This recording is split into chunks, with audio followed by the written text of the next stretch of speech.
Bonjour et bienvenue à ce coaching axé sur sexe et spiritualité. Je ne cesse de le dire, le but de ce coaching n'est pas de faire peur à qui que ce soit. Le but de ce coaching n'est pas aussi de faire le moral. Mais le but de ce coaching est de partager le savoir. Alors comme je l'avais annoncé, aujourd'hui, je vais développer les 3 façons de faire l'amour. On peut faire l'amour avec son cœur, on peut faire l'amour avec son corps, tout comme on peut faire l'amour avec ses émotions. Le sexe, une fois fait avec le cœur, il libère. Donc, il affranchit, il guérit, il protège, il garantit. Et il rassure. Pourquoi? Parce que c'est fait avec le cœur. Et le cœur, c'est là où se trouve la vie qui régit tout ce qui est dans le corps. Une partie de notre corps peut arrêter de fonctionner. Un certain organe peut arrêter de fonctionner. Nous continuerons de vivre. Mais quand le cœur s'arrête de battre, c'est fini. Nous sommes déclarés morts.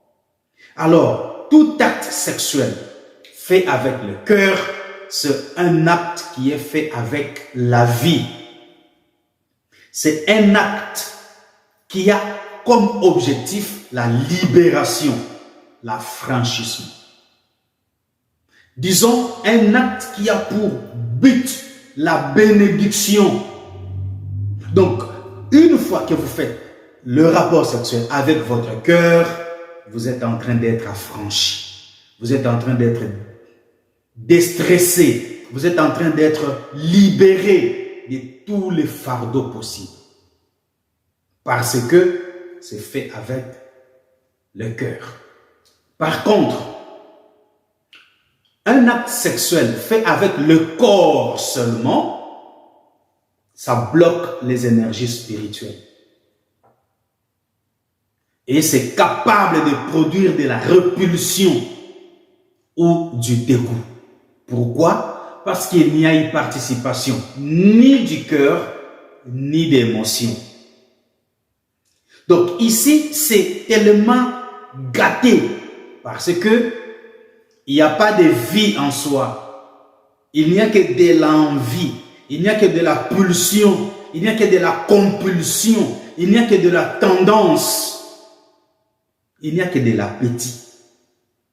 Mais au fait, il n'y a pas une implication spirituelle à cela. Parce que c'est fait avec le corps seulement. Tandis qu'un acte sexuel fait avec les émotions vous fait vous endetter par rapport à votre conscience et installe en vous un état de culpabilité durable. Pourquoi? Parce que vous n'avez pas fait participer ni les corps, ni les cœurs. Vous avez cédé à la pulsion de vos émotions et vous avez commis cet acte-là. Et, souvenez-vous, vous n'oublierez jamais cet acte-là. Toute votre vie, parce que vous étiez sous une pulsion émotionnelle.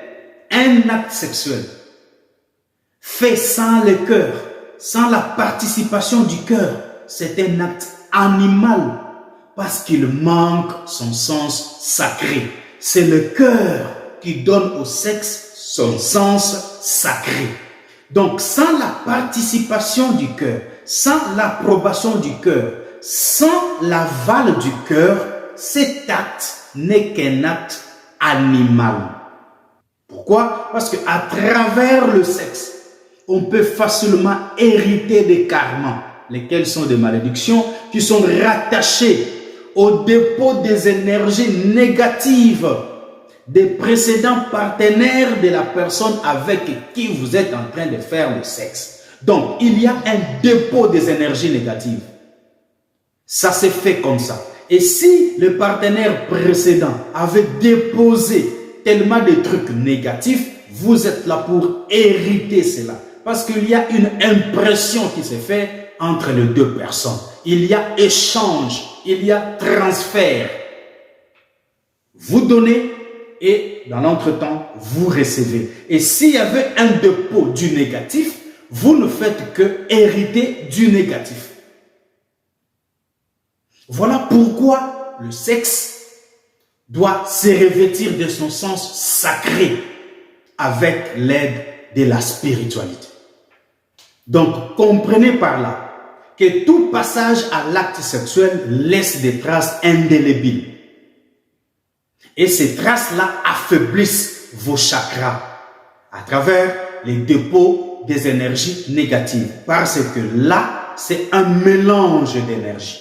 Si vous êtes positif, vous possédez le positif donc, et que vous tombez sur quelque chose, sur un endroit où ont été déposées des énergies négatives, vous héritez de ces énergies négatives.